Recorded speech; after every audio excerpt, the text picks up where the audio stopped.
je suis choisie, l'amour même, l'amour du Père circule aux confins de la terre et dans les cœurs et dans mon cœur, parce que l'amour m'aime, je deviens l'amour, parce que l'amour m'aime, je deviens l'amour.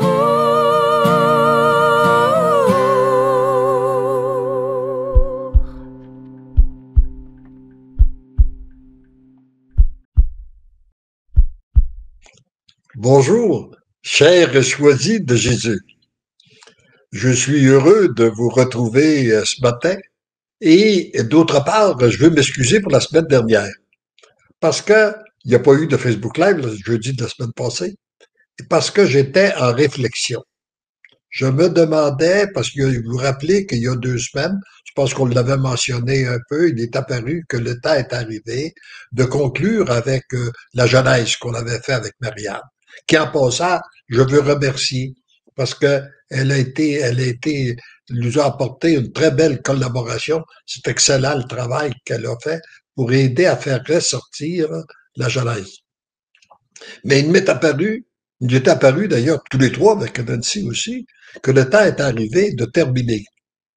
Et moi, je l'avais eu tendance à l'interpréter que le temps est arrivé pour moi. Ça fait déjà 5 ans qu'on fait des Facebook Live. Je me disais, ben, il y a peut-être de la répétition.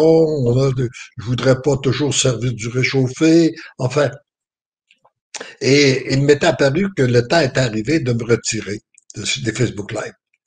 Par contre, après réflexion, puis après prière, puis avec certains commentaires que j'ai reçus, aussi avoir fait un discernement avec Élisabeth, comme d'habitude, on en est arrivé à la conclusion que ce qui était terminé, c'était la Genèse. Mais par contre, que je devais continuer à donner des Facebook Live en le faisant, mais peut-être avec une nouvelle forme. D'abord en limitant autant que possible entre une quinzaine de minutes pour que ce soit plus court, et puis en vous livrant aussi ce qui m'habite régulièrement, continuellement, pour aider à alimenter votre foi, à nourrir votre foi, à vous nourrir de la spiritualité des choisis de Jésus. Et et peut-être en terminant cette période de Genèse là, ce que j'aimerais vous dire, je voudrais vous redire, même si je l'ai déjà dit, je voudrais vous le redire pour que ce soit bien pénétré en vous, que vous puissiez retenir que la mission des choisis de Jésus, si elle existe aujourd'hui, c'est grâce à Jésus et à Jésus Eucharistie. C'est grâce à la grande puissance de Jésus Eucharistie. Parce que quand on regarde ce qui m'est arrivé, ce qui se produit actuellement à travers le monde, à travers cette mission, ça tient pas trop la route, humainement parlant. Parce que je suis un humain, un autodidacte, un type qui n'a jamais fait de théologie, qui a passé sa vie dans le domaine des affaires, et puis d'avoir une mission qui s'est répandue à travers le monde.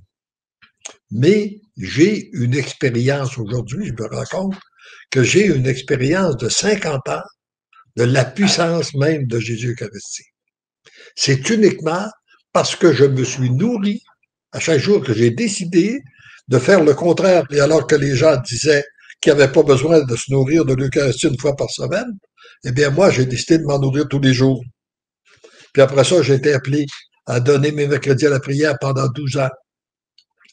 Et puis continuer à consacrer du temps continuellement à Jésus. Et donc, c'est ce qui a produit, c'est ce qui produit encore la grande mission des choisis de Jésus. Et là, j'aimerais revenir sur la pensée de ce jour, vous reprendre la pensée de ce jour qui nous donne aussi, qui continue à nous alimenter, parce que tous ces textes-là, on a besoin de les reprendre, de les relire, de les reméditer, etc., etc. On n'a jamais fini. Parce qu'à chaque fois que moi, personnellement, Il y en a peut-être que ça fait peut-être 100 fois, 200 fois que je les lis. Puis j'ai l'impression que tout à coup, c'est nouveau, c'est comme si c'était la première fois. Alors aujourd'hui, la pensée de ce jour nous dit ceci. Mon enfant, tu dois passer par toutes sortes d'événements dans ta vie pour t'épanouir et devenir beau à mes yeux. Voyez-vous ce qu'on a besoin? Et c'est vrai pour un individu, c'est vrai souvent pour une vie de couple, c'est vrai pour une vie familiale, puis c'est vrai aussi pour notre Église qui passe actuellement des périodes très, très difficiles. Alors, on a besoin de ça. Tu as surtout besoin d'accueillir mon amour. On a besoin de se retourner vers lui, de découvrir notre impuissance pour découvrir l'amour de Dieu. De te savoir aimer, parce que trop souvent, on se rejette soi-même. Alors, de te savoir aimer par moi et de savoir que je veille sur toi. Tu sais, c'est très consolant de savoir qu'on a quelqu'un qui veille sur nous, que je te protège, te guide dans les moindres détails. Fais-moi confiance, laisse-toi aimer. Voyez-vous, fais-moi confiance, fais-moi plus confiance, laisse-toi aimer. C'est qu'est-ce qu'il m'a dit, c'est qu'est-ce qu'il vous redit à chacun de vous. C'est qu'est-ce qu'il vient dire aussi à toute notre Église. Fais-moi confiance, laisse-toi aimer.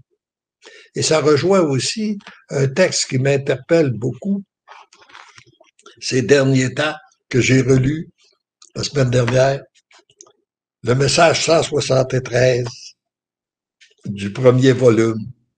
Vous êtes présentement témoin de l'impuissance de l'homme sur la terre.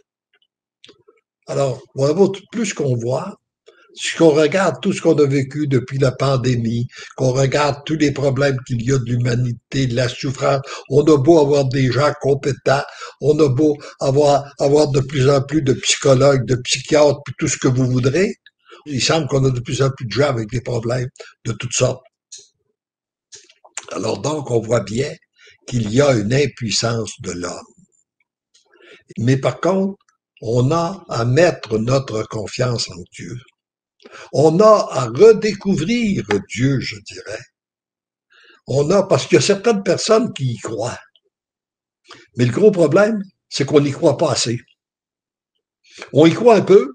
On voudrait qu'il fasse notre volonté, on prie pour qu'il fasse notre volonté, mais on oublie que c'est pas ça notre mission sur la terre. Notre mission, c'est de faire sa volonté à lui.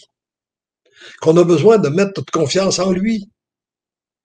Et c'est là qu'on met notre confiance en lui, qu'on peut découvrir, et je porte beaucoup dans mon cœur actuellement, qu'on puisse inviter les gens qui vivent des souffrances, des grandes souffrances, qui ont des décisions à prendre importantes. Va devant Jésus Eucharistie. Va à la messe, dépose-le sur l'autel, va à faire de l'adoration devant de la Sainte Présence, trouve-toi un endroit où il y en a. Puis d'ailleurs, je souhaite que ça de plus en plus, qu'il soit multiplié à travers le monde. Va et dépose tes souffrances à Jésus. Puis après, observe ce qui se passe. Observe ce qui se passe en toi d'abord, ce qui se passe autour de toi, puis ce qui se passe à travers toi. C'est la solution à tous les problèmes que tu peux rencontrer. T'as pas de solution à tes problèmes? Ben c'est bien, tant mieux. Va les déposer à Jésus Eucharistie, lui, il a la solution. Ça me rappelle une première expérience que j'ai vécue, je pourrais vous en rencontrer beaucoup, lors de mon voyage comme ça, des belles expériences qu'on a fait lors de mes voyages en Europe. Mon premier voyage en 2001, la dame qui vient me trouver pour me dire, moi, je vis une grande souffrance. Je suis marié depuis 25 ans à un homme que j'ai jamais aimé. Je suis mère de 4 enfants. Puis vous n'avez pas d'idée comme c'est dur de vivre, c'est difficile de vivre avec un homme qu'on n'a jamais aimé. Je lui ai pas demandé pourquoi elle l'avait marié, c'était pas de mon affaire. Mais je lui ai dit, tu vois bien que c'est un problème qui te dépasse. C'est ni toi, ni moi qui peut avoir la solution. Remets ça entre les mains de Jésus, puis observe ce qui se passe. Et elle me revient l'année suivante, ou 2 ans plus tard, je me souviens pas trop, là, pour me dire, avec un petit sourire, elle dit, vous savez pas qu'est-ce qui m'est arrivé? Elle dit, je suis tombée amoureuse de mon mari. Puis depuis ce temps-là, on vit une véritable lune de miel ensemble. Voyez-vous, ce que Dieu peut faire, il est le Dieu de l'impossible. Mais il est important qu'on le laisse agir, qu'on lui donne la liberté d'agir et qu'on se place à sa disposition. C'est ça qu'il nous a dit d'ailleurs dans sa parole. Viens déposer, remets-moi ton fardeau, tu trouveras que mon joug est léger. Alors actuellement, il y a beaucoup de fardeaux dans le monde. Et ce que je porte dans mon cœur, puis je dis, il y a seul lui qui est capable de le voir, on voit un monde qui souffre, qui cherche par tous les moyens à à diminuer leur souffrance, mais qui ne connaissent pas suffisamment Jésus, qui ne connaissent pas suffisamment Dieu, qui ne l'ont pas expérimenté et qui n'ont pas suffisamment de paroles pour en parler. Puis même, souvent, les dirigeants de nos églises sont aux prises avec beaucoup de problèmes de gestion parce que ils ont trop d'églises qui ferment, il n'y a pas assez de pratiquants, il faut fermer des églises, etc., etc. Alors, ils sont aux prises avec des problèmes de gestion à cause de ce peuple qui s'est éloigné, qui a voulu se construire sans Dieu et qui en aurait de plus en plus de besoin. Alors donc, la solution à tous nos problèmes, c'est Jésus Eucharistie. C'est de retourner à lui remettre nos fardeaux, nos peines, nos joies, tout lui remettre. Puis t'as une joie, remets-lui, rends grâce, loue-le, bénis-le. Tu vas voir que c'est comme quand tu entres dans un mouvement de louange, même tu as l'impression que tu comprends pas, tu vis une souffrance, loue-le à travers ça. Et tu vas découvrir que quand tu entres dans un mouvement de louange,